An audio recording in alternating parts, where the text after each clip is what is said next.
Hello student, कैसे हैं बेटा सभी बच्चे। आज की करंट की क्लास आपके सामने आ चुकी है और ये रहा आज का फर्स्ट क्वेश्चन, है ना। अजय वॉरियर संयुक्त सैन्य अभ्यास भारत और किस देश के बीच हुआ?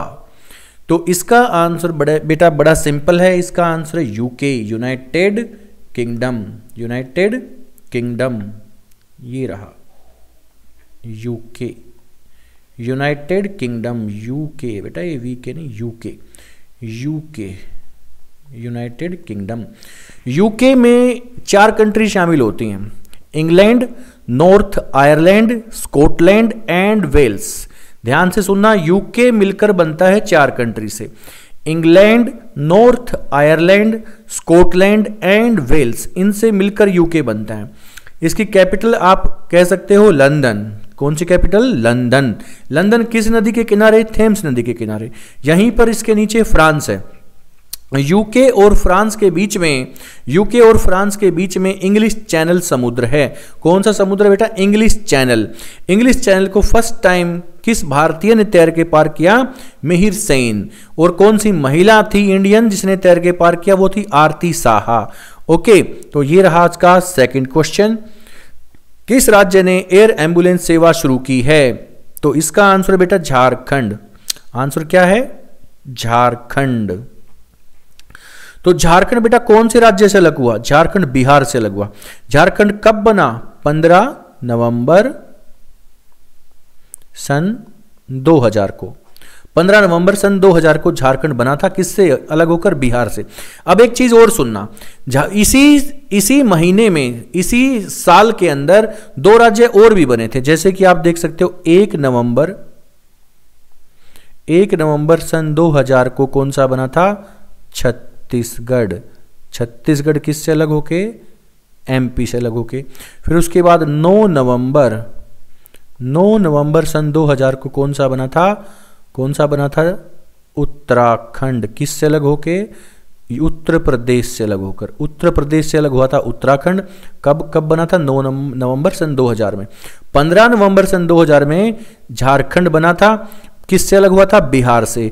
छत्तीसगढ़ अलग हुआ था एमपी से। कब बना था? 1 नवंबर सन 2000 में बना था। ओके, तो आगे देखते हैं इसके बारे में। मैंने 1-2 क्वेश्चन और बनाए हैं आपके लिए। झारखंड की स्थापना जैसे कि मैंने अभी बताया 15 नवंबर सन 2000 को हुई थी। बिहार से अलग हुआ था। राज्यपाल कौन है? सीपी राधाकृष्णन। देखो यहीं पर झारखंड के अंदर, हालांकि जिस टाइम पर ये टिस्को जो कारखाना लगा था, टिस्को इस्पात कारखाना जो है ये कब लगा था? 1907 में। किसने लगाया था? जमशेदजी टाटा ने। जमशेदजी टाटा ने लगाया था 1907 के अंदर। उस टाइम पर बिहार का ही पार्ट था झारखंड। अब जमशेदजी जो जिस स्थान पर, जहां पर ये लगा था बिहार में 1907 के अंदर, उस टाइम पर इस जगह का नाम था साकची बिहार में। अब झारखंड अलग हो गया और साकची का नाम रखा गया जमशेदपुर। तो अब ये टिस्को मतलब टाटा आयरन स्टील कंपनी। ध्यान से सुनना, full form Tata iron steel company. ये कहां पर है? ये झारखंड के अंदर है। ओके, ये रहा अगला क्वेश्चन।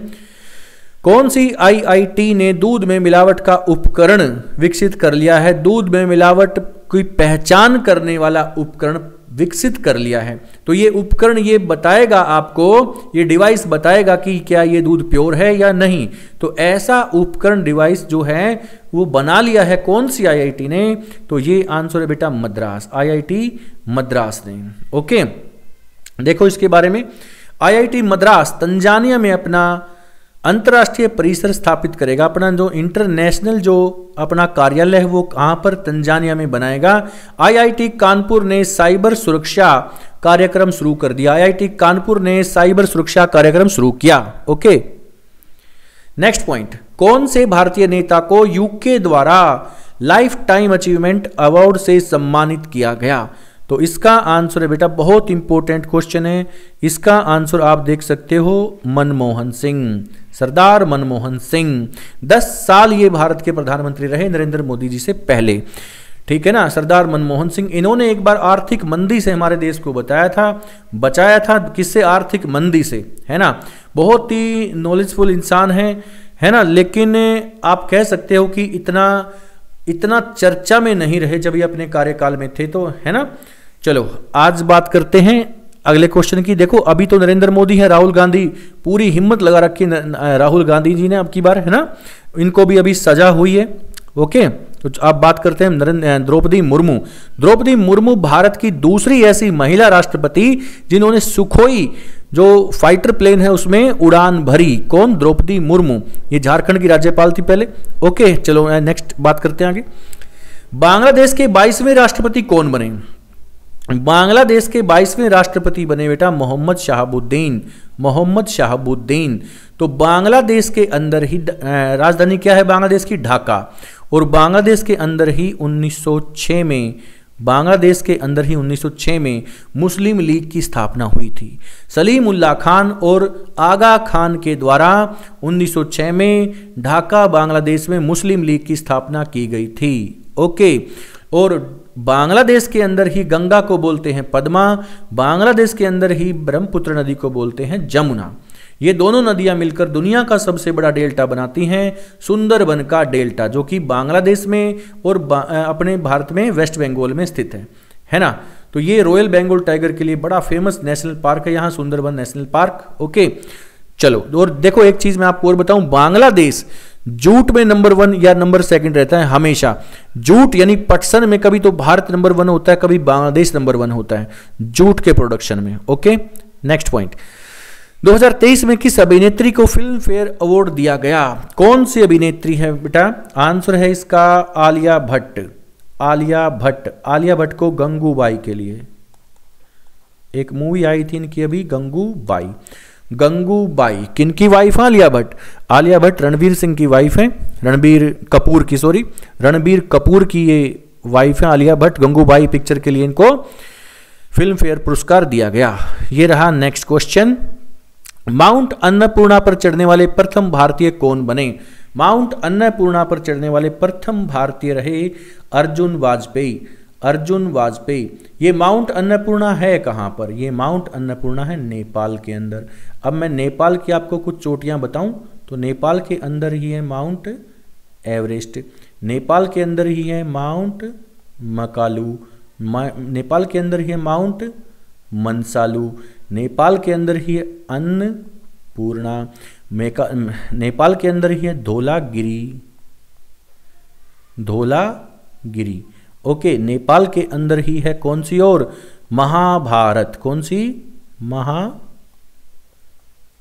महाभारत। महाभारत रेंज, ये भी कहां पर है? नेपाल के अंदर है। ये सारी चीजें मैंने ज्योग्राफी में आपकी करा दी हैं ऑफलाइन क्लास में। ऑनलाइन में भी मैं ज्योग्राफी का बहुत जल्दी ज्योग्राफी की सीरीज स्टार्ट करूंगा। इसके अंदर हिस्ट्री की हमारी सीरीज हो चुकी है, और ध्यान देना इस पॉइंट पर, मैं कल ही ज्योग्राफी का नहीं हिस्ट्री का, कल ही हिस्ट्री का 2nd चैप्टर में लेके आ रहा हूं बेटा। ओके, क्लास देखना बिल्कुल ना भूलें। मैंने हिस्ट्री की जो इंडस वैली सिविलाइजेशन की जो चैप्टर था वो पूरा कंप्लीट करा दिया। इसका 2nd पार्ट था मैं करा चुका हूं बेटा। हिस्ट्री के अंदर इंडस वैली सिविलाइजेशन का 1st चैप्टर कंप्लीट हो चुका है, जाके देखिए। ये मैंने 2 पार्ट में कंप्लीट किया है, पूरा का पूरा उसमें समझा दिया गया है। ओके, ये रहा आज का नेक्स्ट क्वेश्चन। किस राज्य को माना मुद्रई मिट्टी के बर्तनों के लिए जीआई टैग मिला? तो बेटा इसका आंसर है तमिलनाडु। इसका आंसर कौन सा है? तमिलनाडु। तो तमिलनाडु में जीआई टैग मिला। ज्योग्राफिकल जो इंडेक्स है उसमें किसको बताया गया है? ज्योग्राफिकल जो चीज़ें होती हैं उसके लिए जीआई टैग दिया जाता है। उस क्षेत्र में वो फेमस जो चीज़ें होती उसके लिए वो इंडिकेट किया जाता है उनको, ठीक है ना। तो ये तमिलनाडु रहा। देखो तमिलनाडु में भरतनाट्यम, यहाँ का जो डांस है लोकल जो कि फोक क्लासिकल डांस है भरतनाट्यम तमिलनाडु का। ओडिशा का ओडिसी है। केरल का भरतनाट्यम, केरल का कौन सा है? कथकली और मोहिनीअट्टम। केरल का कथकली और मोहिनीअट्टम। आंध्र प्रदेश का कुचिपुड़ी है। देखो ओडिशा के अंदर जगन्नाथ टेम्पल है, ओडिशा के अंदर लिंगराज टेम्पल है, ओडिशा के अंदर ही कोणार्क टेम्पल है। इनको नोट किया करो बेटा सभी बातों को। ओके, तमिलनाडु के अंदर रथ मंदिर है, कैलाश मंदिर है, राज सिद्धेश्वर मंदिर है, रामेश्वर मंदिर है ना।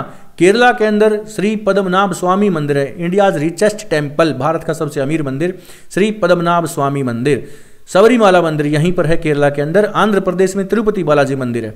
ओके, और ये जो नीचे दिखा रखे हैं ये कौन से हैं? ये द्रविड़ लैंग्वेज वाले हमारे 4 राज्य हैं, तमिलनाडु, केरला, आंध्र प्रदेश और कर्नाटक। ओडिशा के अंदर ओडिसी लैंग्वेज है। चलो बात करते हैं नेक्स्ट। 2023 में 37वें राष्ट्रीय खेलों का आयोजन कहां किया जाएगा? तो आंसर बेटा गोवा। गोवा के अंदर 37वें राष्ट्रीय खेल खेले जाएंगे। गोवा के अंदर 36वें थे, 36वें कहां पर थे? 36वें थे, 36 जो था जो राष्ट्रीय खेल थे वो कहां पर हुए थे? गुजरात के अंदर। 37वें खेले जाएंगे गोवा के अंदर। गोवा के अंदर दो नदियों के नाम बता सकते हो? एक तो मांडवी, एक है मांडवी, मांडवी, एक है जुआरी। जुआरी और मांडवी ये गोवा की नदियां हैं। ओके, गुजरात में साबरमती और लूनी नदी बहती। साबरमती के किनारे अहमदाबाद है और गांधीनगर है। लूनी गुजरात के कच्छ के रण में जाकर डिसअपियर हो जाती है, विलुप्त हो जाती है। ओके, ये सारे क्वेश्चन बता चुका हूं बेटा। नेक्स्ट पॉइंट देखते हैं। सूडान से भारतीयों को निकालने के लिए भारतीय नौसेना ने कौन से युद्धपोत को भेजा? तो यहां पर देखो आंसर लगा रखा है बी और सी। इसका आंसर है बी और सी, यानी कि आंसर है INS Sumedha, INS Sumedha, INS Sumedha और INS टेग, INS टेग, ठीक है ना, ये वाला। तो इसका आंसर है बी और सी, दोनों बी और सी। तो ये सूडान में जो फंसे हुए हैं भारतीय, उनको निकालने के लिए वहां पर हमने अपने जो वॉरशिप है उसको वहां पर भेजा है। देखो ओमान से भी हमने जो इंडियन फंसे थे वहां से निकाला, हमने यूक्रेन में जो इंडियन फंसे थे वहां से उनको निकाला, हमने इंडियन के साथ साथ हमने अपने भारतीयों के साथ साथ हमने विदेशी जो नागरिक हैं उनको भी निकाला। आप सबको मालूम होगा यूक्रेन के अंदर जो पाकिस्तानी थे वो भी इंडियन फ्लैग निकालकर उन्होंने दिखाया और वहां से तब वो निकल पाए थे। तो हमारे देश का बहुत बड़ा नाम हो चुका है। इसलिए भारत के जो PM हैं अभी नरेंद्र मोदी जी, उनको संसार के सबसे ताकतवर नेताओं में से एक चुना गया है अभी हाल फिलहाल में। ओके, तो बेटा आज के लिए इतना ही, और कल हम क्लास लेके आ रहे हैं हिस्ट्री का सेकंड चैप्टर। ओके, वैदिक सिविलाइजेशन हिस्ट्री का सेकंड चैप्टर हम लेके आएंगे, देखना बिल्कुल ना भूलें। आज के लिए इतना ही बेटा, ठीक है। Okay, thank you very much, good night.